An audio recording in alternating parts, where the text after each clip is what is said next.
শাবান মাসে যদি কোনো কিছু করণীয় আপনার থাকে, সেটা হচ্ছে আপনি শাবান মাসে বেশি বেশি করে নফল সিয়াম পালন করবেন।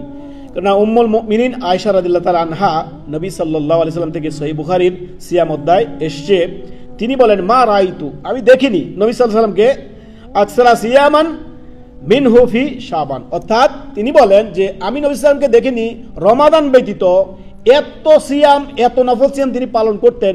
অধিকাংশ দিন শাবানের দিনগুলোতে তিনি কি শাবান মাসে তিনি নফল সিয়াম পালন করতেন।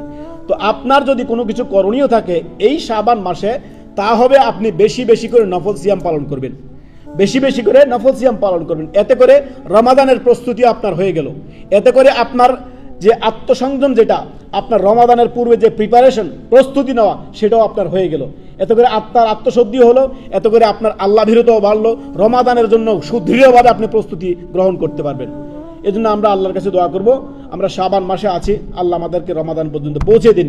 রমাদানের যে ফজিলত বরকত, রমাদানের যে রহমতের মাস, বারাকার মাস, যেটা সিয়াম পালনের মাস, কোরআন নাজিলের মাস, লাইলাতুল কদরের মাস, সিয়ামের মাস, কিয়ামের মাস, সাদাকার মাস, এই রমাদান মাসকে যাতে আমরা সাদরে আহলান সাহলান জানাতে পারি, এই রমাদান মাস যাতে আমরা পেয়ে যাই, আল্লাহর কাছে আমরা দোয়া করব। অতএব সমস্ত যে বিদাতগুলো আমাদের দেশে করা হয় শাবান মাস কেন্দ্রিক, আমরা সেগুলো ছাড়বো।